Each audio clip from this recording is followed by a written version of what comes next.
Hey everyone, all right, another week. Thank you for continuing to download new episodes of the Retro Gamers. Larry here. And Anthony here. What's going on, Ant? I don't know. It's been busy. Busy week? That's good. Yeah, busy week. Flew to New Jersey, flew back. Oh, yeah, that's right. I forgot about that. What was that all about? Oh, work-related. Fair enough. Work-related. I spent 18 glorious hours in New Jersey. What? You and me both, pretty much, but at different times of the week. Yeah, but, you don't have to fly 6 hours each way to get there. This is true. The way the traffic was, I was probably better off flying. All right. You might have been. It depends which tunnel you take or bridge. Yeah, no, well, at least that must have been fun. Would you find out, very last minute? It seemed like out of nowhere. Found out on Tuesday night, was on a flight Wednesday. There you go. That's how that works. Sweet. So I guess there was no retro gaming shopping in New Jersey. No, there was no anything in Jersey. There was sleep, a meeting, and back to the airport. Oh, there you go. All righty. Well, fun. Yeah. I did get to see Manhattan though, across the way. There you go. Seeing a little bit of home, always good. Yep, and I would have preferred being over there. Next time. So. Next time. And, of course, retro shopping. Yes, as always. I was going to get my retro shopping in. But next week I'll have an opportunity to go retro shopping at my favorite store. Oh, yeah, Super Potato, right? Yes, I am going to make it. I'm heading back to Japan, so I'll get another crack at Super Potato. There you go. Sweet. I don't know what else to buy from them, though. I'm starting to run out of stuff. What? Is that a good thing or a bad thing? No, you know what? It's a bad thing because then I just upped my game. So last time I couldn't find any. I couldn't figure out what Famicom games I wanted since I bought the actual Famicom system. So then I was like, all right, moving on. Bought the Super Famicom and got a bunch of games for that. So now I'm like, I hope I can find more games for that one. Otherwise, I don't know what I'm coming home with. just every new systems every week's going to be a new system. Well, you know what? Maybe I'll come home with a Sharp X68000. That would be awesome. See if they even sell it in Super Potato. I will ask. We want the official video game of the Retro Gamers. Yes, and by the way, I was looking at that. I was looking at games for that on eBay really? in the U.S. just for fun. I was like, yeah, how much could it be? Considering the fact that it's an imported system, they never made it here. But the games for it were going for like $200. Oh my god! A pop. Yeah. So, are they on floppies? Yeah. Oh, okay. So they're on disc, but I'm just like, well, I was like, it makes sense. It's a system that was never made here, so it's going to cost more. So I'm wondering now. The retro journalist in me now wants to know how much it costs in the homeland. That will be your assignment, I guess, for next week. That will be my assignment, yes. And then the report on it in 2 weeks at that point. Yes, in 2 weeks I will give you all a full report on my hunt for the Sharp X68000. Fantastic. Well, in the meantime, see, when you go out there, they have a Sega, right? I mean, would you be able to get a? Have you seen a? I was gonna say, have you seen a Master System or stuff for sale over there? Yeah, no, cool. They have those all over the place, but they also have I believe if you look at the images from places I went to when I was in Japan, like in Tokyo, there was an area called Akihabara, which is the Electric City. Mm-hmm. There are Sega buildings, so Sega arcades. Oh, that's right. You were saying that. Yeah, if you look at those photos, you just see a big marquee sign that says Sega, and everything in there is all Sega. Awesome. That's pretty cool. It's really, really cool. There was another company also that has stuff like that too. Namco. Yes, I remember seeing that. I think I saw that picture that you had posted. Yeah, Namco as well has them. But when I looked inside Namco, it was closed when I was walking by it. Oh. But when I looked inside, it was all those claw machines. all those kind of prize machines. There weren't really any video games per se. A magical portal awaits. Exactly. So a lot of claw machines and cool. Game machines where you win prizes. in Japan. So. Sweet. Well, if you're over there, you may need to be on the lookout for a Genesis, because it looks like Genesis is throwing their hat into the ring here of these plug-and-plays. Though, yes and no, actually. Well, yeah, I was just going to say, I mean, Sega actually did it before. They have, yeah. That's what's driving me nuts about this thing. You know, if you haven't heard about it, and it's been talked about for a while now, actually, I would say for a few months. Genesis as way of At Games is the company, is putting out a Sega Genesis flashback, essentially a Genesis Mini. It's going to have 85 games packed into it. Also, actually, it's going to have 85 Sega Genesis and SMS and Game Gear. So it's going to have actually a little more than I thought it was going to have. Yes. It's going to have Game Gear games, Sega Master System, Sega Genesis. So actually, this may be a little better than I thought it was. But also, it will take physical cartridges. That's going to be the big selling point of this new Mini Genesis. And I'm sure a lot of you have seen it before. This is what drives me nuts. People are making this thing out to be like, this is the first time Genesis is putting this out. But it's been released before, and the version before really wasn't that good. Well, the issue with the version before was that it came out with it was advertised as 80 games, and it came with 80 games, but only 40 of them were actual like Genesis and Sega Master System games that you knew. The other 40 were like generic games like Fish Story and Break the Line or Break the Fire Line and stuff like that. So it was kind of like and don't get me wrong, I mean obviously NES got away with creating an NES Classic, which only had 30 games, and that thing sold like gangbusters. When Genesis came out with theirs, when Sega came out with theirs, they actually had 40 in there, which was pretty good. It was just the fact that they advertised it for 80. You really only got 40 of the games that you wanted, so you felt like you were getting gypped from it. And I think that was the issue. Now with this new one, they're coming out with 85 games, and I'm skeptical until I see the list of games that are included, because I know that there was actually one post online, also at Games. At Games has a Sega Flashback list of games, and if this is the list of games, then I'm going to stand by what I said about the previous version. Sega's in trouble, because it looks like half of the games are not actual Sega games. Yeah, so, it's weird. Yeah, it's definitely like Adventure in the Park, Bomber. I'm looking at the list right now. Cannon. Yeah, it's just weird. So I'm not, or my personal favorite, Jack's P. Yeah, I was looking at that. Yeah.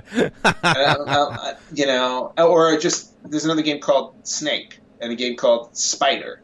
So if they're basically just re-releasing the console, that flashback console they did before, to be honest with you, it feels a little bit like a bait and switch, because they've already done this before. They're just trying to capitalize on the fact that the NES Classic got discontinued, and they're like, well, you know what? Fine, you discontinue yours. We're gonna release a new Sega Genesis Flashback, which is basically the Sega Flashback from a couple of years ago. Absolutely, and that's what's driving me nuts. And everyone who probably doesn't realize it thinks this is a brand new thing, a brand new system, and it looks like it's a rehash. Now, I don't know if the original Flashback had the Master System games and the Game Gear games on it. I don't remember it having those. I don't think so, but you were able to play Genesis which cartridges in it. You can do on this one. Now, also, it was already advertised that you can't play all cartridges on this. So it is, and it's going to be trial and error. I don't think there's a list out there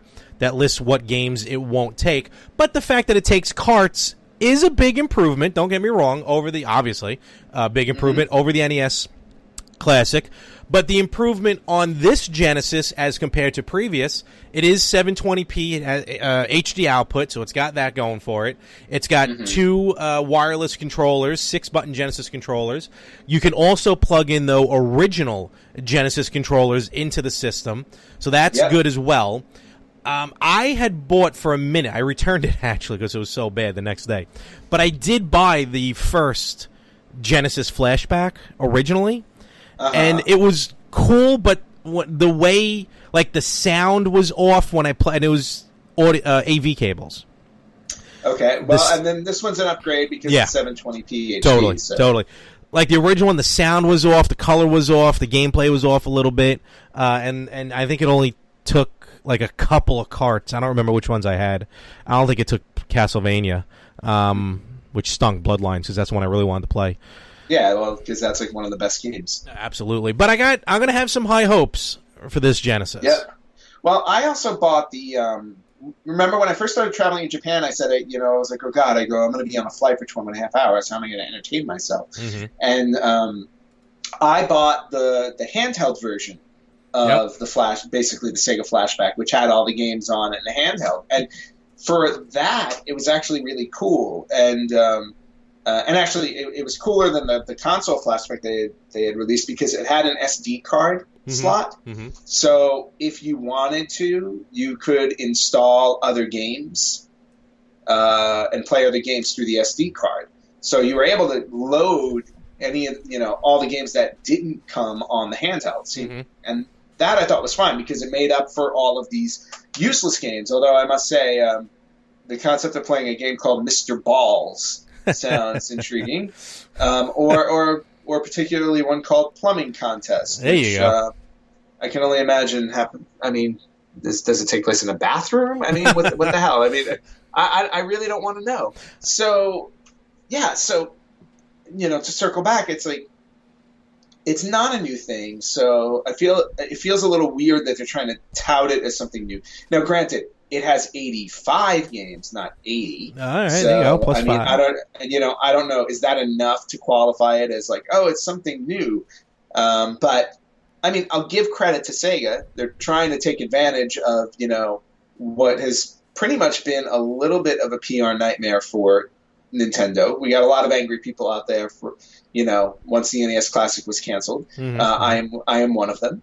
And because again, like I've said before, I said I refuse to pay double or triple the price for it, just because they discontinued it. So I give Sega credit, and I hope this thing turns out to be, a hit for them. But like I said, like I can go to the store right now and get pretty much this system.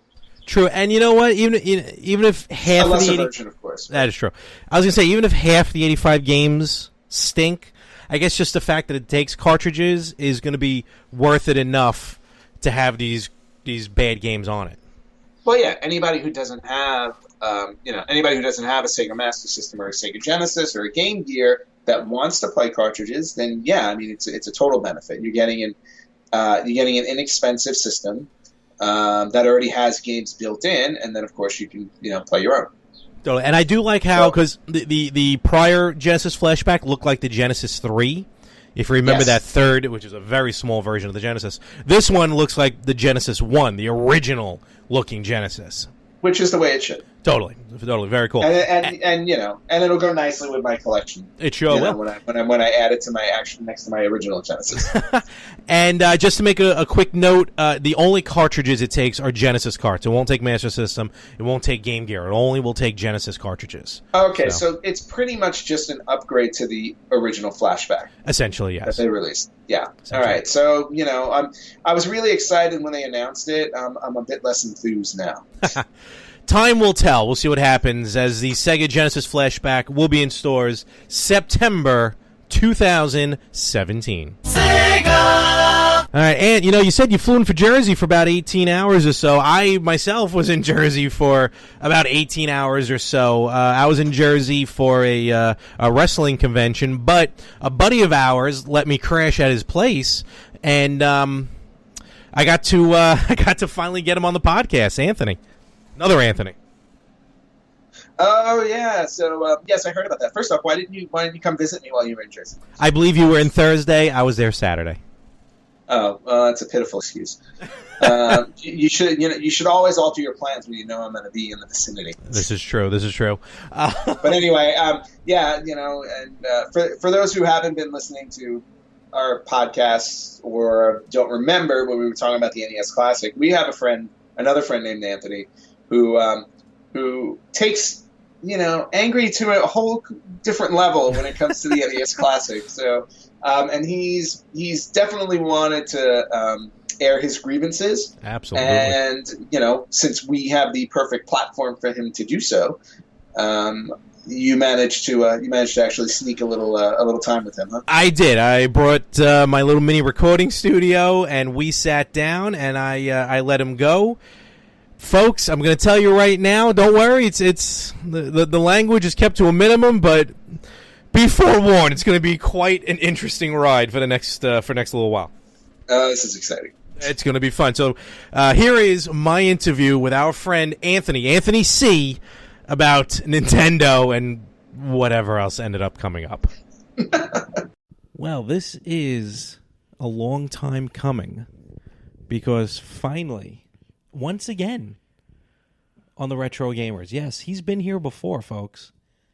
Long time ago. Like episode maybe 1 or 2. And finally, the other Anthony in my life. Not just my co-host on the podcast, The Retro Gamers, but Anthony C., welcome back to The Retro Gamers. Finally, the great one has come back to the Retro Gamers.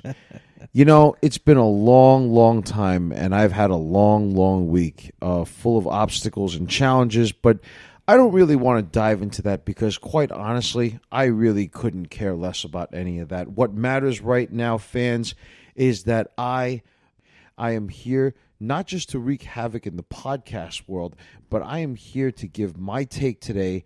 And, it tickles me that it's been so long. It's taken so long for me to get here to this point where we can be sitting in the castle, all right, your castle. Now, let me just say this. As I spoke to my my agent, Swifty Flanagan, all right, I am really upset coming into this podcast simply because the demands that I have made, I'm sorry. Yes, there was a list of demands that was absolutely atrocious. The requests that I have made have not been met. For example, I wanted first-class plane tickets. You get me a Greyhound bus. I come here tonight, and I wanted my dinner and my incidentals are supposed to be paid. I paid for my own hotel. You won't even put me up. You're one of your long-standing best friends, and you don't have too many. All right, even though you have 5 fingers, you can count me with all 5 probably. All right, the hotel is completely not up to par. All right, I thought I was going to have my meal paid for. That didn't happen. All right, half your meal was paid for. Half my meal was paid for. Yeah, because you ate the other half. That's why. And I paid Let's not get into that. And then, the reality of it is very simple. The thing about it is, I was told by my agent, right, Swifty, that apparently you and your co-host, and I use that in very big quotations, needed a boost. Apparently your downloads aren't good. Apparently the ratings have been low. And quite honestly, what am I here for? Well, first of all, my agent suckered me into getting this gig. That's number one. Number two, the idea that I have a huge tirade that I'm about to go on, and you give me a demand that I am not allowed to cuss, but then it wouldn't be me. You've known me for so long, and I can't even do that. And the simple fact is that I was told I'd be paid up front and full. That didn't happen. So you know what? I'm going to make this appearance, since none of my demands have been met. They treated me with disrespect here. I am going to do this for the people. The people who are listening, and you know what, by the way, there's a little backstage wager, little political, incorrectness, stating that you wanted me being on the show to meet a certain amount of listeners. Well, I promise you, I am not like the Artful Dodger, or also known as the Archbishop of Talentberry.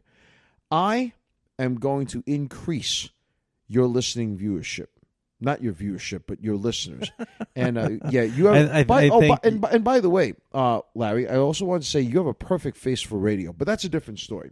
But I know we're here for the gamers, and I know we're here for the listeners. But it's time that we buckle down. Let's put up or shut up. And I know that what I'm here for. So, I just had to get that out of the way. I do apologize to the fans, but I am here to save your little humble podcast, just to let you know that. And if anyone is still listening at this point, first of all, I greatly appreciate. You probably have right now, if we had a meter, that meter would be so overloaded with viewers right now that, you know what, I'm so tired of this one-dimensional BS. We are going to increase the viewership. Well, not only that, you're going to gain viewership. It's a listenership. It's a term. I'm going to, it's a slang term. I am going to increase your listeners by 10-fold, 20-fold, 30-fold. So we'll actually have 10, 20, 30 people listening.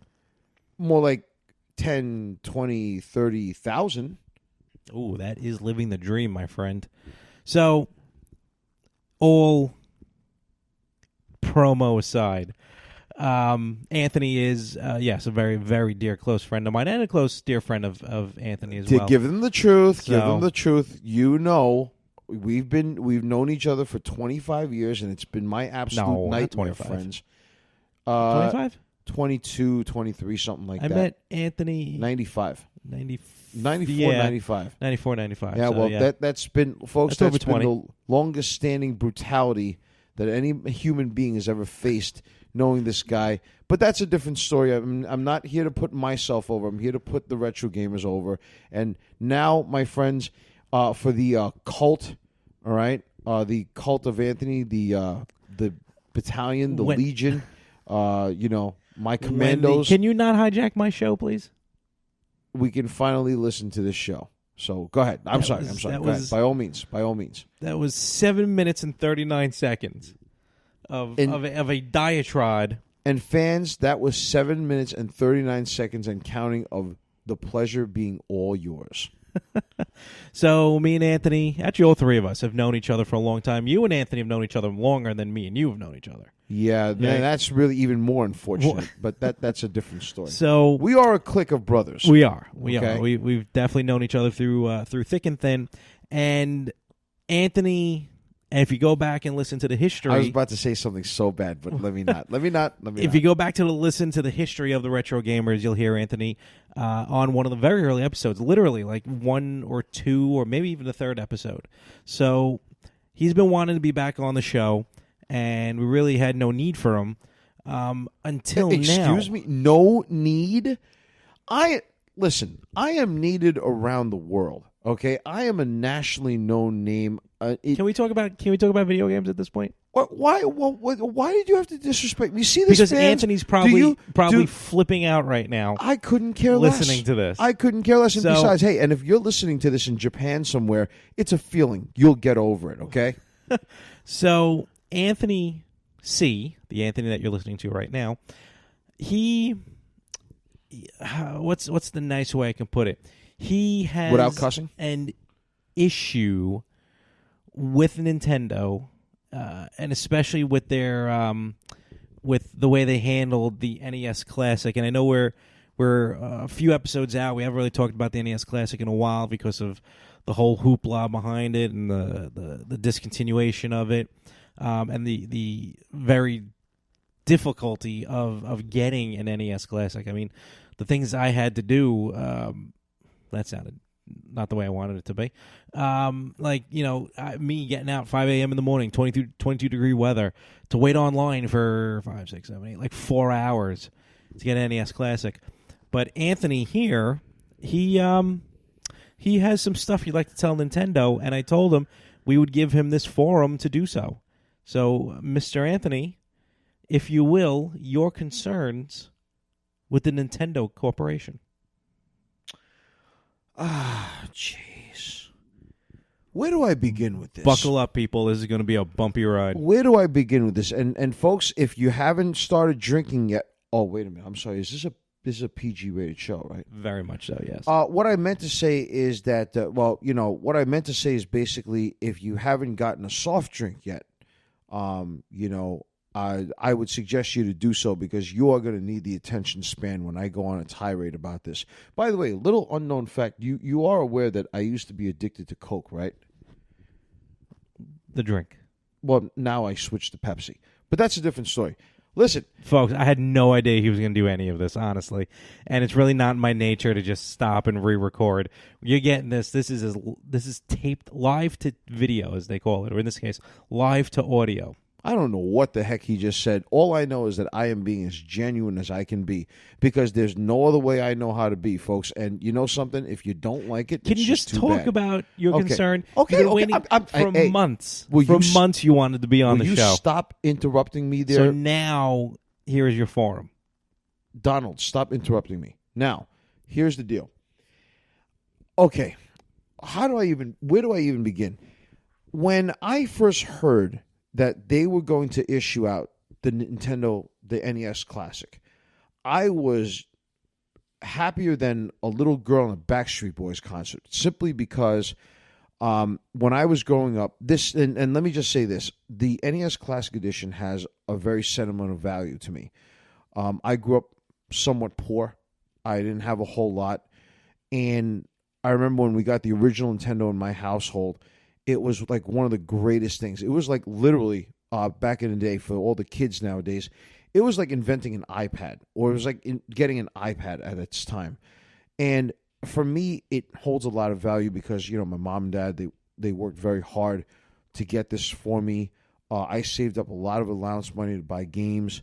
I was behind on a lot of it simply because kids had back in school and I didn't, and I was bullied for it.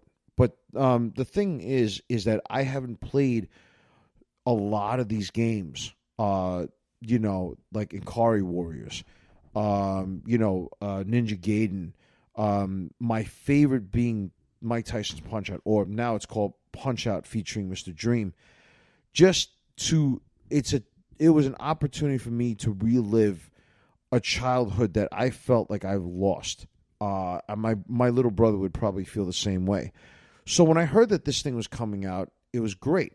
Now, I don't know where to begin this, but let me say this. That, you know, what I mean by begin is, I don't even know where to begin my tirade, because there are so many different angles that you can go past with this, and that we could talk about and we can dive into.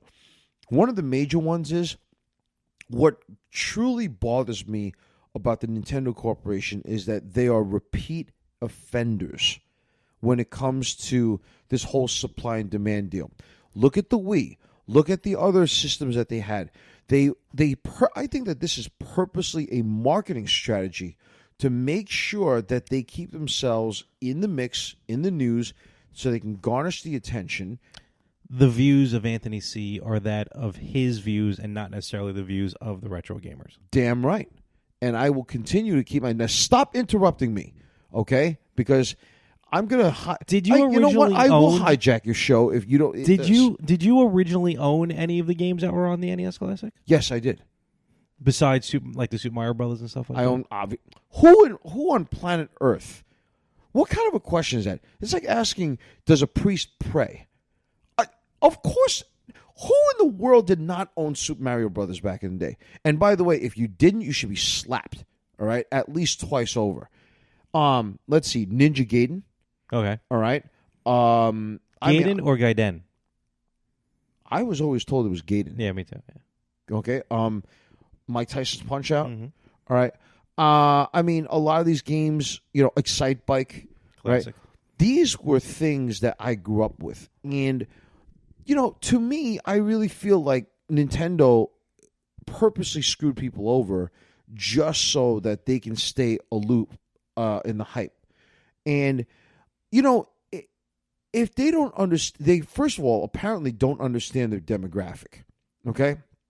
And, well, let me jump in for a moment, because the demographic they were expecting was the older demographic, like our age group. Then those people should be fired who didn't understand that demographic correctly, because I know people our age are supposed to have children, and they teach their kids about what they grew up with, and these kids do understand what, the characters of the NES world. And I think what happened was the Nintendo, just as we talked about before, had no idea that the younger crowd would be so into this system. This system was always meant to be temporary.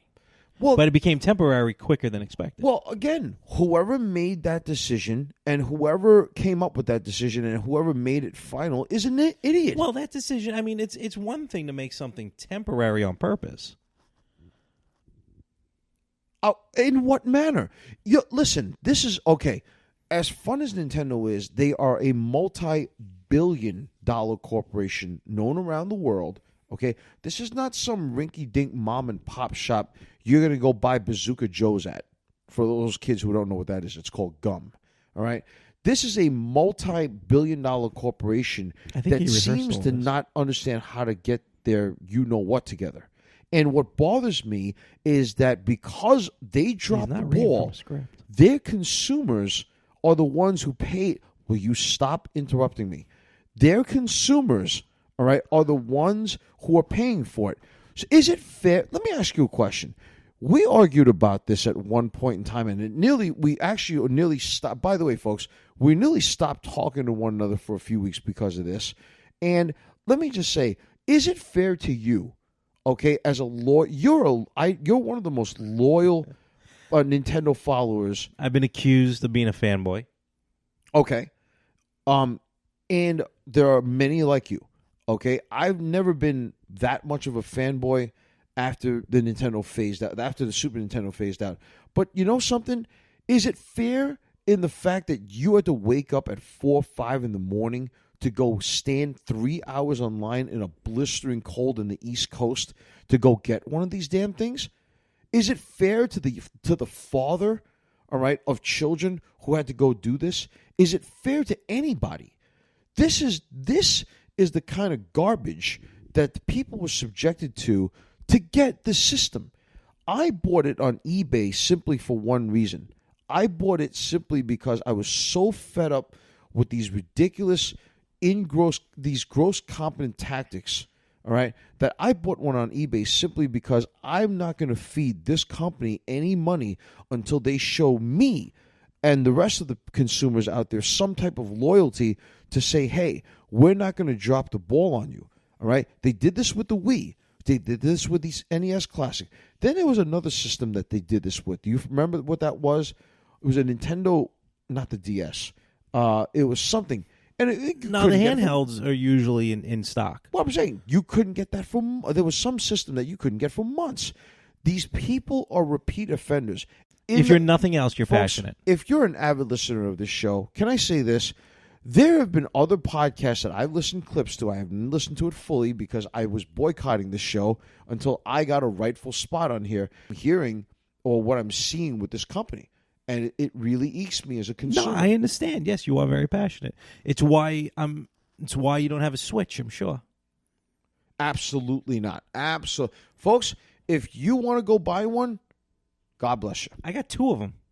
Well, then... no, I got 2 docks. I refuse One to system, support, 2 docks. I refuse to 2 give controllers. This company another penny of my money until they actually are able to come up with some type of a credible, reasoning. And by the way, the reason why they said that they discontinued the system is because they apparently don't have quote-unquote unlimited resources. Well, then produce them. You're a multi-billion-dollar company. You see the demand for this thing. If you go on eBay right now and you go check out the Did you pay more than the retail price for it? Of course I did. All right? Anybody did. And everybody did. And you know something? No, not everybody. Yeah, because I didn't. I don't believe in suffering. And the 56 other people online with me didn't. Well, because there are 56 other morons who actually went out there to stay in the cold for 3 hours when all of this would have been averted if this NOA president would have been able to understand that if you were to make enough of these things, it would have become a novelty in time. They made enough of them. No, they did not make enough of them. They made enough of them for the demographic they were expecting. How many of these did they make? I think all in all, they sold maybe like 1.5, maybe 2 million. Okay, 1.5 to 2 million people. How many people live in the United States, Larry? Well, 365 billion. 365 billion people live in the United States of America? No, million. Really? Million. Do you need coffee right now? Because I think that I have to make some. No, it's like order some 325 for million people in the U.S. All right. By the way, I never got That number's correct. It's about 320 million people in the United States. Okay, so it was close. Okay. You know what? I by the way, folks, I never got my personal assistant. That's another demand of mine, but that's another story. Listen, the bottom line of it is they made 1.5 million or 2 million units for 320 million people. You're telling 320 million people aren't going to buy the system. And by the way, I think that 1.5 to 2 million, all right, is worldwide. That's not just in the United States. That's worldwide. That is correct. So there are a few billion people on Earth, okay? And you're telling me that a few billion people with a ratio of 1.5 to 2 million units is not enough. They know that listen, anybody who runs a multi-billion-dollar business should understand the fact that if your demand is that serious and it's still being met it's still not being met in demand, make more. This is a profitable concept. They didn't even, excuse me for interrupting you this time, and that's, fair at this point, is that you're telling me that they said they couldn't make any more of these units and they just bypassed everything to go to the Switch, and the Switch, they even had problems with that. So why? So I'm saying they this. have one problem with the Switch. I'm saying this to the people. They are not doing anything innovative to begin with anyway. You are aware of this, right? What are you talking about? The Switch was innovative. The Wii U was innovative. The Wii was innovative. The N64 was innovative. The Super Nintendo was innovative. And the NES was innovative. For its time. Exactly. Okay? But now you have... Okay, let me ask you a question. Folks, if you have a Bed Bath & Beyond near you, What's walk in into the Beyond it. section? Okay? Walk into it. There is an arcade section. All right? Where? There, I have a photo on my phone that when I walked into a Bed Bath & Beyond, I took a picture of this. And there were literally dozens upon dozens of units of the, the Sega, all right, their Retro Edition console, and the Atari Retro Edition console. Now, these are much, much, much smaller companies. Why is it that they got their stuff together and yet Nintendo could not, and they're a massive conglomerate? Because Nintendo isn't basing their bread and butter on the NES Classic, where these other companies are pretty much putting it all in for the Sega Genesis and for those Atari plug-and-plays. So you're telling me that you would still support this company even though they have basically shown you no loyalty? They show me loyalty. I Like understand what? the concern. What have they done? Name me one thing that they have said that basically has shown their consumers any loyalty whatsoever. Well, more along the lines of the Switch than the NES Classic. The Switch, to make sure it's in stock, in availability, they were flying them out to stores. Normally, that's all ground shipping. It costs a lot of money to fly units out. Let me say this. The Nintendo of America president and said, we are announcing that in the next few months, we are going to ship out 10 million units, 20 million units, all right, 25 million units. I promise you that those 25 million will be sold around the world. I agree. Okay? So if you agree with me, then you're proving my point, are you not? Because then that basically shows that this console is a hot commodity. It certainly is a hot And when you commodity. have a hot commodity and you know you can make profit out of it, how much is it? Doesn't really cost that much to make the system, this console. All right? It's a very small handheld piece of, 2 million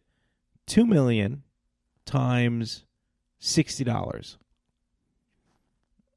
That's a lot of money. and so would $60 multiplied by 10 million, 20, 30 million units. Okay? The point I'm trying to get at here, fans, is that I'm just saying to you that you believe in what you want, okay? But what I'm ultimately trying to say to you is that try to think outside the box here. This is a company that has not shown me any loyalty. They've shown me nothing but heartbreak for those poor people out there who want one and can't get one because either they don't have the money, all right? It's unfair to them.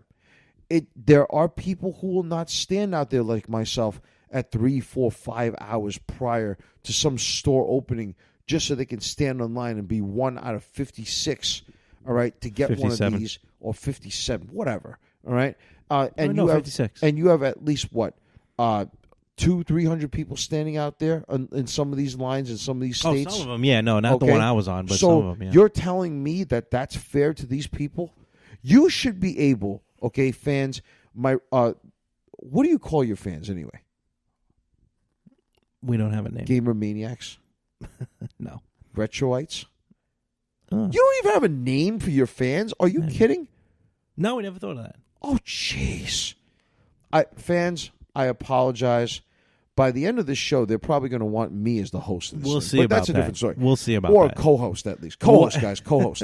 Listen, what I'm trying to say to you is that the way that it should be is that you walk into a store, you tell that jabroni standing right behind that cash register, I want that. You point at it, he takes or she takes it down for you, you pay for it, and you walk out of the store. Now you're leaving. You're telling me that what they did to the NES Classic Edition, you're telling me, Larry, that they're not going to lose loyal customers after this? I don't think so, because the Switch has been selling tremendously. Then you know what this is? It's called sheep leading sheep, basically. Then Blind leading the blind? It's either that or sheep leading the sheep, because it basically is saying that let me not think outside the box and allow me, all right, to basically, just follow the next person. They don't know what the hell they're doing, but follow them anyway.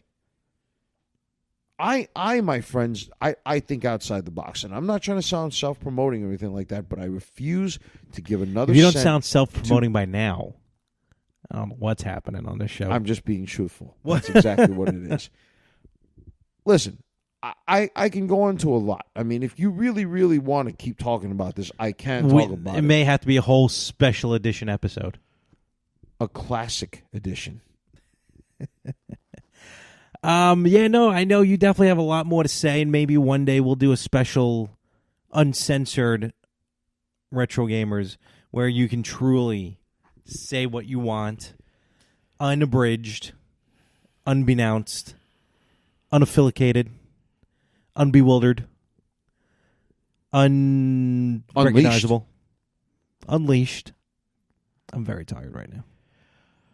Well, folks, I've said what I wanted to say, and unless I can think of anything else, it is pretty late. It's nearly 1 a.m. right now, and I realize that you good fans here have games to play.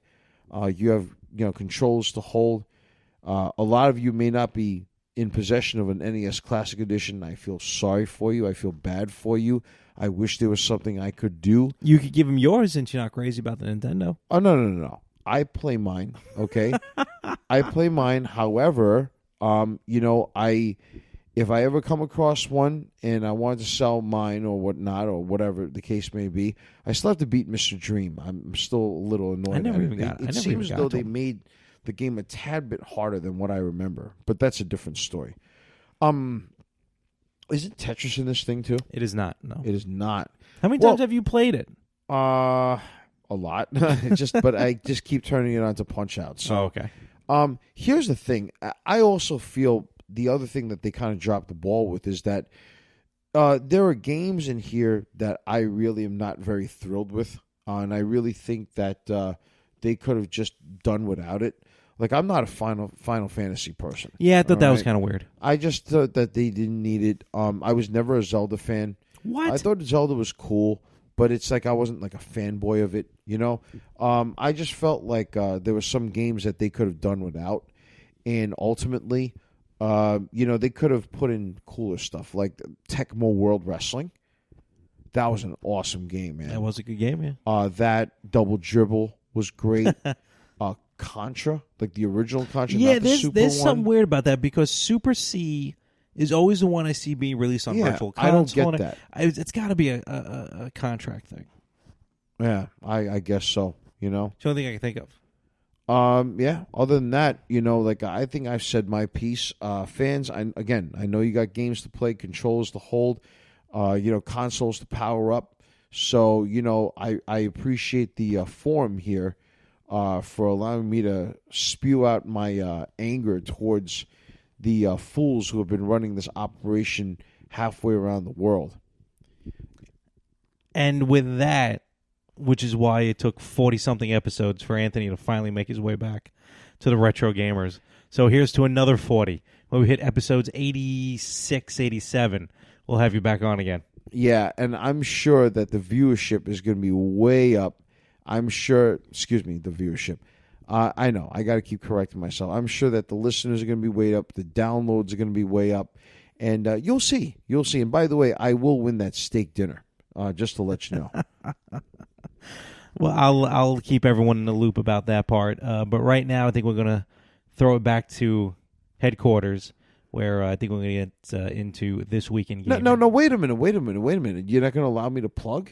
You're not going to allow me to What do give you any have to plug? No, wait a minute. You see, fans, assumptions are not good. What are you plugging? Okay. So, if you guys want to find me, I'm an IG Wildman fan.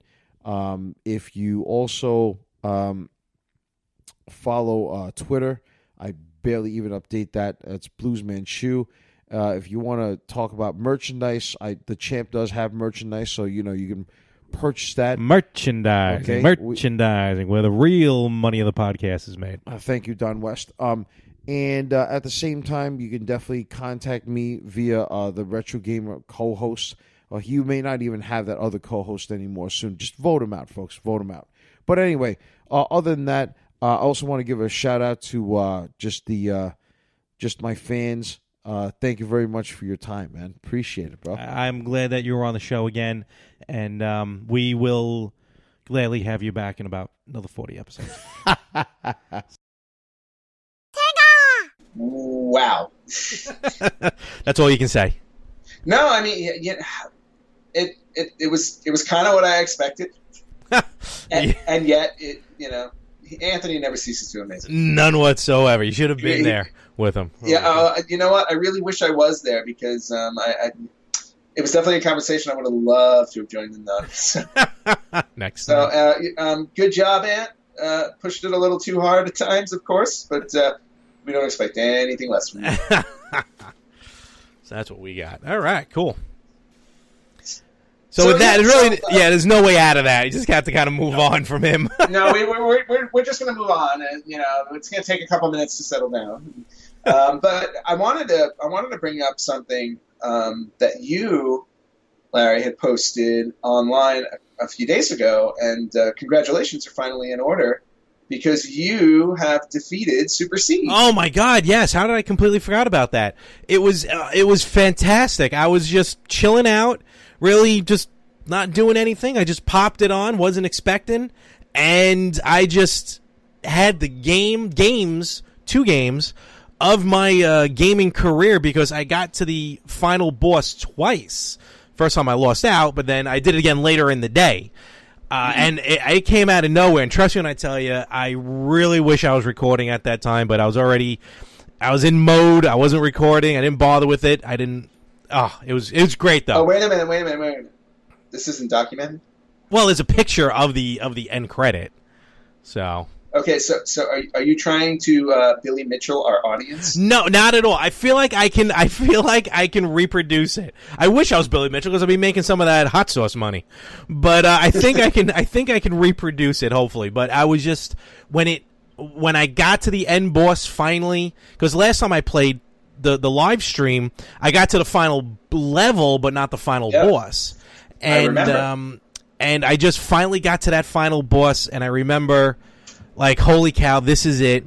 And then when I got to it the second time, really, to be honest, it was quite simple once you get to the boss, because you really just plant yourself in one spot of the board where you really don't get hit. Every once in a while, you got to shoot up. but otherwise you're just shooting forward. But it honestly took me about what felt like 10 minutes of just constantly shooting the boss. It took, and I had the fire weapon, which, as I discovered, is a very powerful weapon. So it took forever, but man, was I so happy to finally beat it. That game's been out for how long? 30-something years? It's funny you should ask that question, because in honor of you completing Super C, I thought it would be a great idea to do Super C as our retro spotlight. Oh, I love it. All right, cool. So let's get some stats. Uh-oh.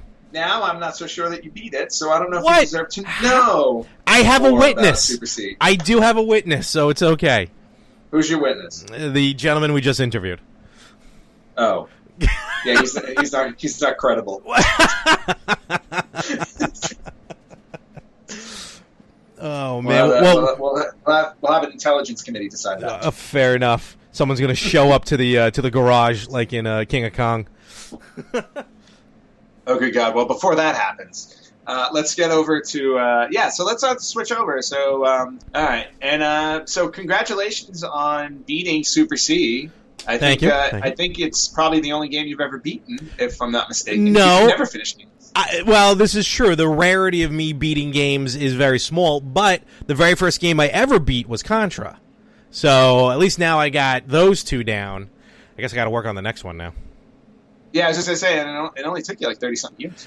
It took me a long time. It took me 30 years. But, hey, look, hashtag goals, right? There you go. I like it. I love it.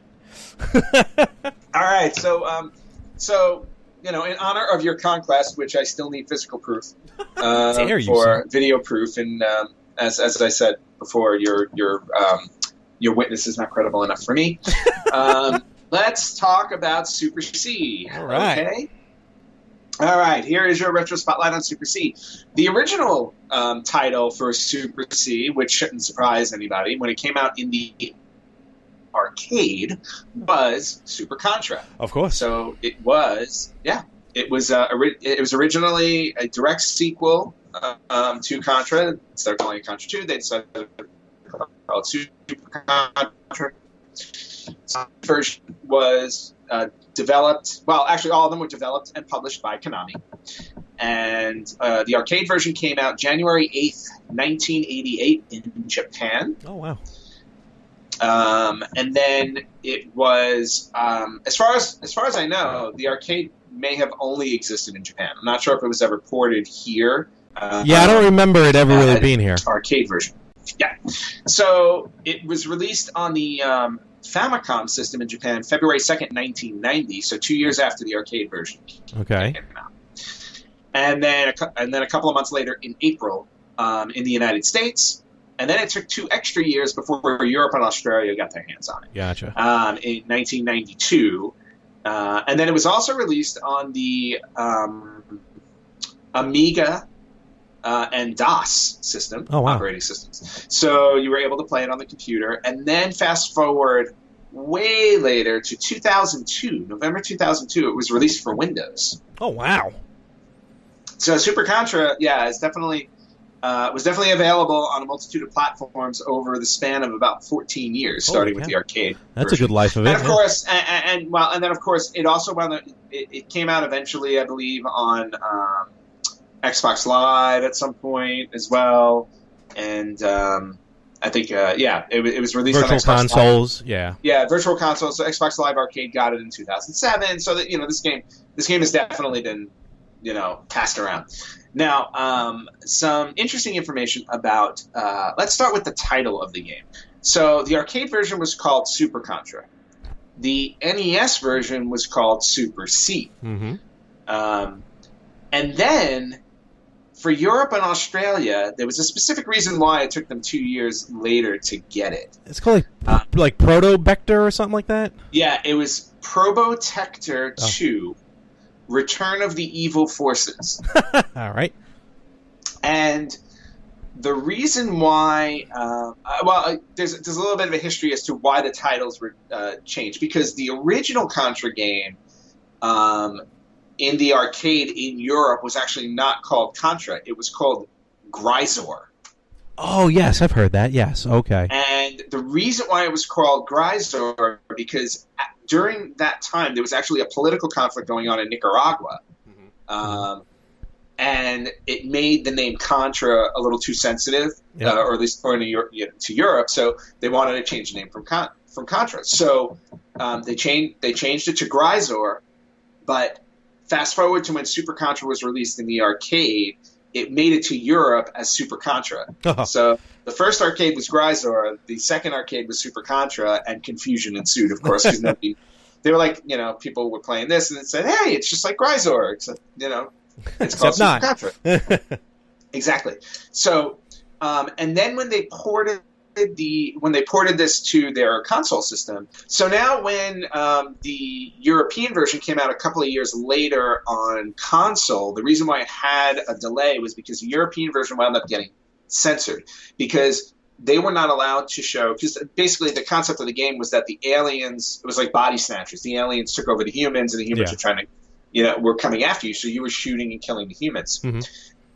Europe did not like that. They did not want you to kill other humans, so what they did was they took the extra time to change all the human-looking enemies into robots. And that's why when you hear the title Probotector, it's actually, you're a robot protector. Oh, is that what that means? Okay. You are a robot. Yeah, you are a robot protector, so you are a Probotector. Probotector. Okay, fair enough. All right. You know, I was always wondering what they meant by that title. I could never understand that. Yeah, I mean, it's just so weird. It's like, why would you call yourself Probotector? It's like, oh, okay, well, now it makes total sense. So thank you, Europe, for that little interesting tidbit. Moving on from that, there are two characters in the game, right? Do you know their names? Oh, I want to say, well, no, Billy and Jimmy are Double Dragon. I forgot their names. Okay. Well, their names are Bill and Lance. Oh, that's right. I knew one of them was Bill or Billy. Yeah, but did you know that they had last names? No, that I did not know. Yeah, so you have Bill Reiser. Okay. As player 1, and player 2 was Lance Bean. Okay. Okay. And then, of course, the antagonist organization in Super C was the same organization from the original Contra, which, as you know, is Red Falcon. Yes. That was the enemy that you were fighting. Now, in the Japanese version of the arcade game, there was actually a little blurb of information before you started the game that they removed from the U.S. game because there was no explanation for why they removed it. But in the original Japanese version, the game takes place in the year 2634. Wow, that's far ahead. Yeah, really far. Yeah. Internationally, they removed that piece. I don't know why. There was no real explanation except that maybe you don't want to go that far in the future, or is the future that boring? Man, I don't know. I always felt like the year was like 20XX or something like that. Yeah, exactly. But no, Super C was originally, or in the Japanese version, if you play it, takes place in 2634, where humans haven't advanced apparently beyond guns. So, or our guns do cool things, but nothing really like spectacular. Gotcha. So, and then in the game, of course, there are 5 stages when you play through Super C in the arcade version. Oh, okay. And in the arcade version, there's more in the... Sure is, yeah. I learned the hard way. There's 8, yeah. There are 8 in the console version. But in the arcade version, there are 5 stages, and 3 of them are side-scrollers, and then 2 of them are top-down stages. Mm-hmm. Originally, the arcade was supposed to include 7 stages, and there were conceptual sketches of the other 2 stages that were supposed to be in it, and they were supposed to be like they were like a pseudo 3D behind the back view, like in the original Contra. You know how the 2 levels where you're walking forward. Yep. There were going to be 2 stages like that in the arcade version, but they didn't make it in. Oh wow! Okay. So the arcade version only had 5 stages. Mm-hmm. Now again, you know how difficult the game was. Yeah. Now, if you played the U.S. version, okay, so earlier I was saying there was a U.S. version in the arcade. If you played the U.S. version in the arcade, if you beat level 5, the game ends. End credits, here's your ending, and everything like that. If you played the Japanese version, after you beat level 5, the game restarts at level 1, and then the difficulty increases to the highest level. Oh. Your scores, your lives, and your weapons will carry over. However, the continuation feature goes away, so you can't put in another quarter or whatever to continue playing. You basically had to beat the game again. You know, it's funny you say that, because after I beat the game and it went through the credits, I hit start and it immediately brought me back to level 1, and it kept my score and everything. But when I started playing it through, I didn't see a difference in the difficulty level, so that's when I was like, I turned it off. But I wonder if that's what it was going to do. Yeah, because in the arcade version, in the Japanese arcade version, what happened was when you beat it the first time through, you got an ending, but it wasn't the full ending. If you wanted the full ending to the game, you had to beat it the second time through with whatever lives you carried over. Wow. So, and again, of course, they put the level all the way up to its most difficult. Yep. So it was ridiculously hard to get through it. Also in the game, and I don't know if this translated to the console version or not, you tell me, but if the player was increasing their score while progressing very little on the level, so if you weren't moving very far on the level while you were, if you were just standing there shooting to for get a high score, large fireballs would launch upwards from the bottom of the screen to attack you and get you to keep moving through the game. I have to try that. Tried that? Yeah, because I've always just kept moving forward. I never thought about a score. I mean, I know there's a score in the game, but I never cared about the score. Yeah, so but hardcore gamers would just stand in the spot and keep running up a score. Well, this was a way to stop them from doing that. I am going to try that. Okay. Yeah, give that a try and let us know how that works out. Yeah. Okay, so a couple other things I can tell you about the game was that the computer ports that came out, which were the ones I said on the Amiga, on DOS, Windows, they were actually based on the arcade game, not the console game. Because like you said, the console game has 8 levels, the arcade only had 5. So the computer ports were just the arcade version. And if you remember the poster for Super Contra, I don't know if you remember the poster of it, but the poster was actually, it very heavily built the poster based on the poster for Rambo First Blood Part 2. So one of the characters, Bill or Lance, is actually standing in the same kind of pose that Sylvester Stallone was in Rambo First Blood Part 2 poster. Yeah, and that carried over from the first game, because the first Contra game, I think the cover is almost like Predator. Yes. So there was that. Another thing to note is the ending screen. Since you've now seen it for Super Contra, it's Bill and Lance. They're standing on a Jeep while the aliens are flying away or something like that. Not on the console. Really? What did you get on the console? All it was just the helicopter floating above and credits. Okay, so in the arcade version, though, Lance and Bill are one of them is standing and the other one is sitting, and they've got their guns. And they're in the Jeep, and the aliens are leaving. And I don't know if it's Lance or Bill, but one of them has their gun positioned right between his legs. Real? Uh-oh. Kind of holding it. Okay. And, it's a little risque. Oh boy. You can interpret it poorly. This screen did not make it to Europe. It was readjusted so that he was holding the gun in the less phallic location.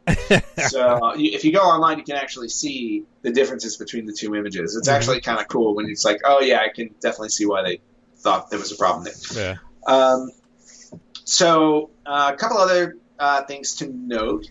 Of course, everybody is aware of the Konami code for the original Contra. Classic. Right? And for the record, I did not use it. I did not use it on Super C, no. Okay. Super C has Konami codes, but it doesn't have the original Contra Konami code. It's not the up, up, down, down, left, right, BA start for Super C. What is it for Super C? Did you know? For Super C, you have to do right, left, down, up, A, B, select, start. Oh, That's okay. that's the Super C code. And for the US version, it does not give you 30 lives. In Japan, it gave you 30 lives. In the US, it only gave you 10. Yep, that I remember, yeah. Yeah. But it was not the same Konami I code. could have sworn it was. Okay. Nope. Right, left, down, up, A, B, select, start. That is your Super C Konami code. Now, also, there are a few other little cheats that you can do in the game. If you wanted to do a sound test of the game, you could hold A and B and then press start. Oh, wow. And when you do that, it goes into a sound test. If you wanted to your point, when you started the game over, it maintained your score and your lives. There was actually a code for that also. So, like, once you beat the game, in order to retain that, you're supposed to press A and then start. Oh. That's how it worked on the original console. Okay. And that would bring you back to your old score and your number of lives. Now, Gotcha. if you just wanted to start the game over with your old score, and then you start with however many lives you start, you press A, B, and then start. Okay. And then the last code, which only benefits people who have the Japan version, there is a stage select. Wow. Okay. So, and basically you hold down on the crosshair as you press start, and then right after you press start, immediately hold select, and you get a stage select. So you could have beaten Super C a lot easier. I wonder if that's on the Mini Japanese Famicom version. Don't know. I'll have to check that out. Yeah. I'll have to try that, and I will report back to you. Fair enough. Two last things to mention in regarding Super C. There is a game that Konami put out on the Nintendo 3DS. It's a dating sim called New Love Plus. Never mind, I thought it was something else. Okay. Nope.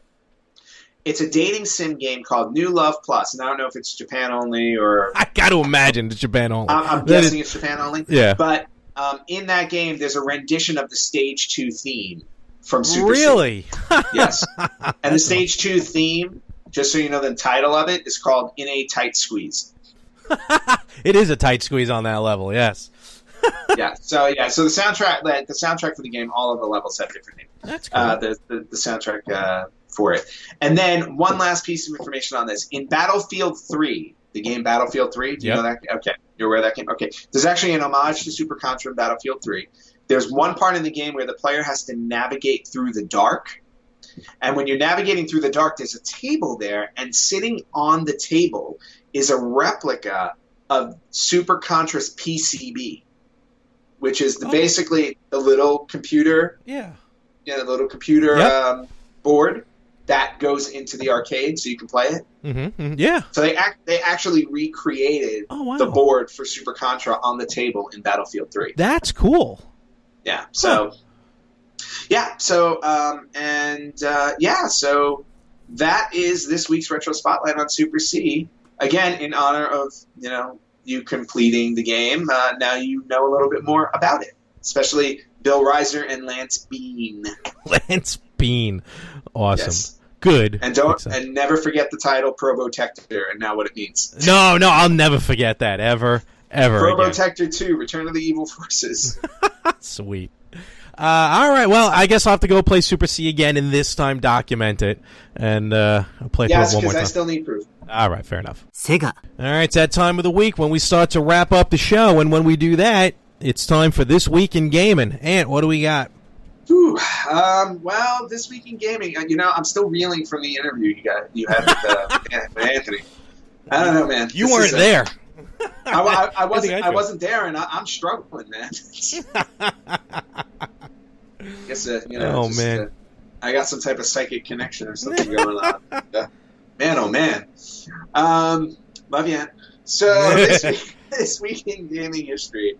Okay, so we're gonna go all the way back to the year 1981 to start this time. Wow. Okay. Not our record. Our record was last week in 1977. But we're going back to 1981.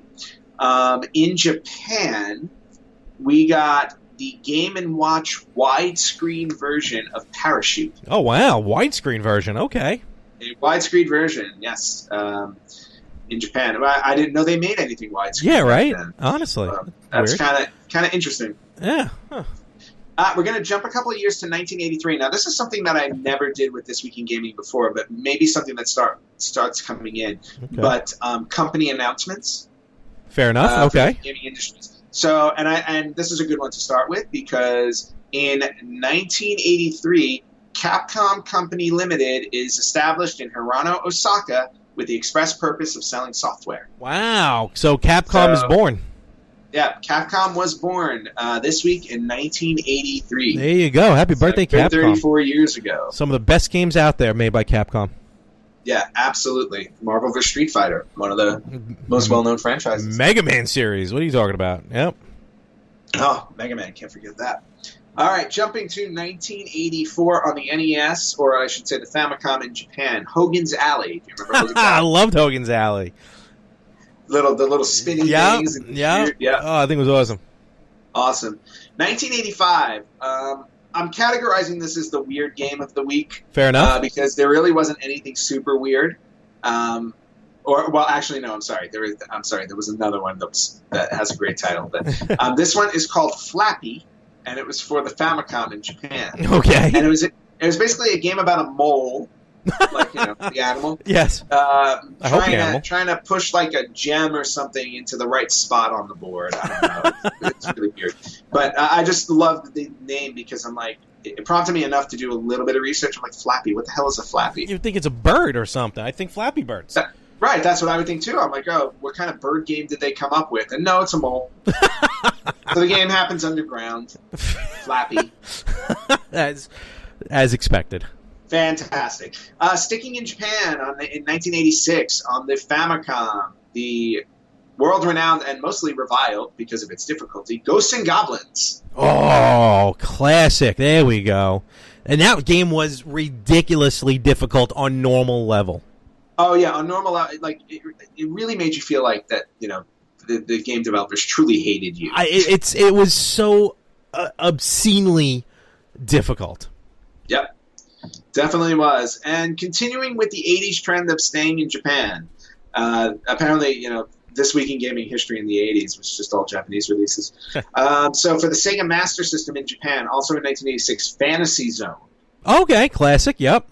Yep. Great game. Jumping 2 years to 1988, we got Blaster Master on the Famicom. Love Blaster Master. I've been playing that on Switch. The new one? Yeah. How is it? Oh, it's awesome. It's fantastic. All right, cool. I'm gonna have to give that a shot. Blaster Master, though, I will say the original one on the NES I never beat. Oh, neither have I. I never got far in it. I never beat it. Never even. Now, I made some progress. I just never beat it. Moving on. 89 on the Game Boy in Japan. We've got Tetris. Okay, sweet. So that's probably coincides with the birth of the Game Boy. More or less, yeah. It should be around the time the Game Boy came out. Tetris was one of the first games released. And it was a package. And it was a year before the Nintendo World Championships that we discussed. This is true. Where Tetris played a pivotal role in who won the Nintendo World Championships. Changing your life forever. Yes, changing my life forever because I did not win. Well, you ended up loving Tetris. But I did end up loving Tetris, yes. That is where I found Tetris and where my entire family's obsession came from. Tetris, because we all used to fight over playing that. All right, we're going into the 90s.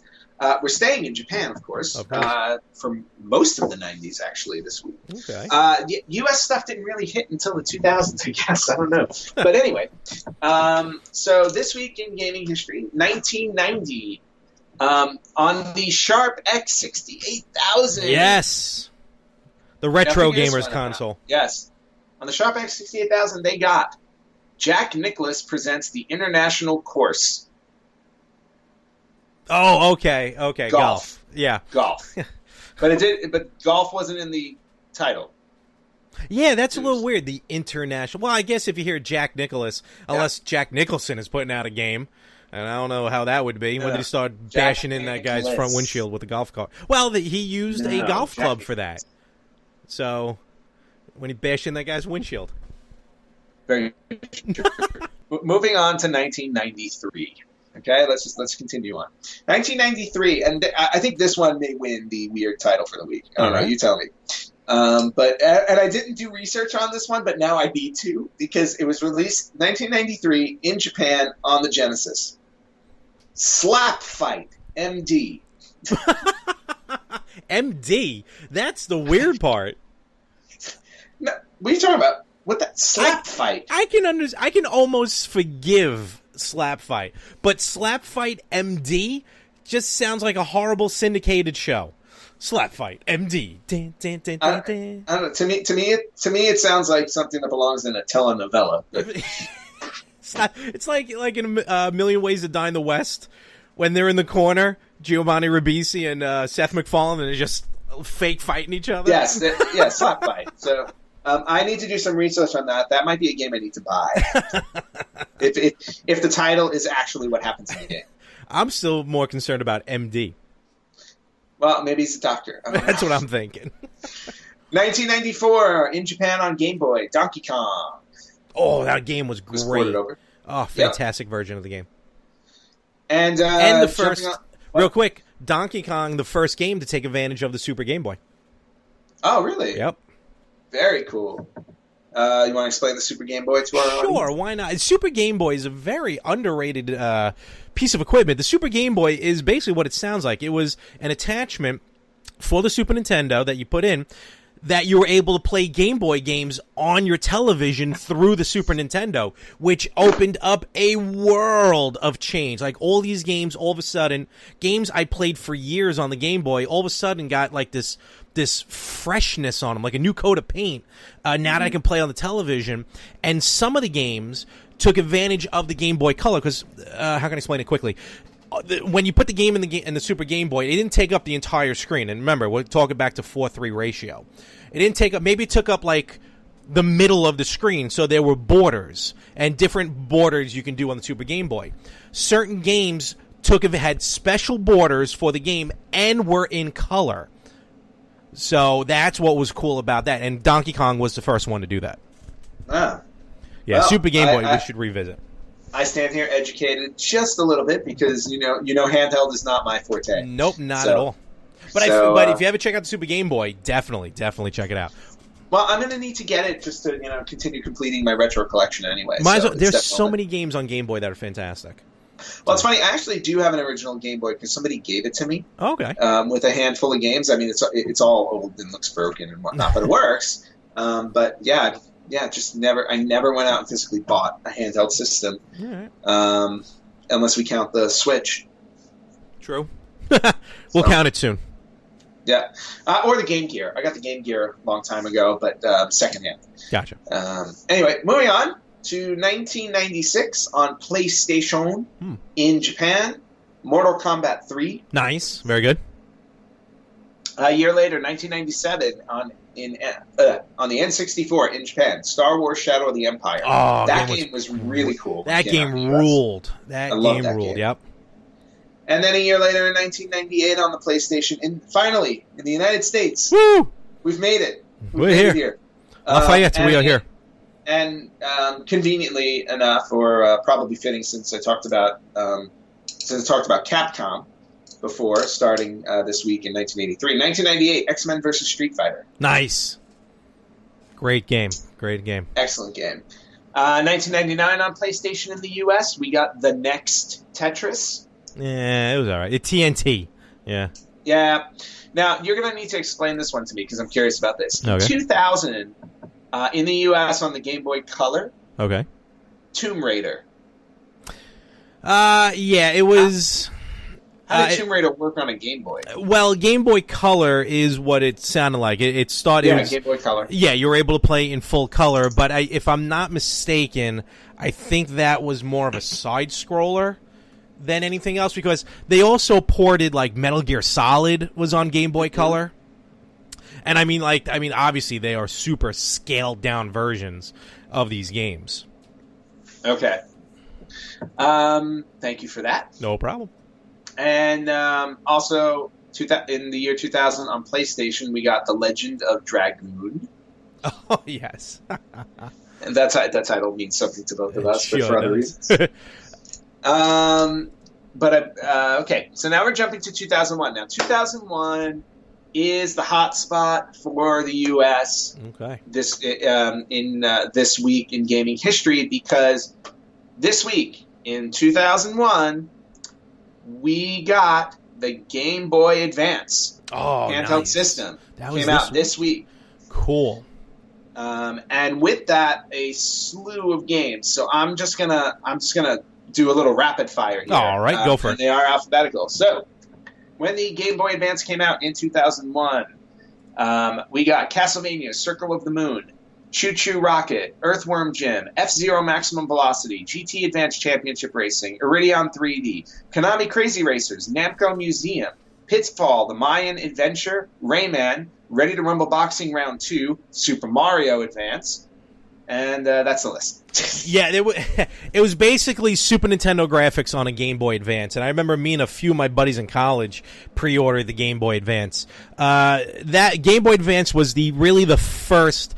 Like, you had Game Boy Pocket, Game Boy Color, which kind of enhanced the Game Boy, but the Game Boy Advance was like the first major upgrade and update to the Game Boy. It was a whole new way the system looked. It was sideways as opposed to vertical. But again, some of the best games came out on GBA. Yep.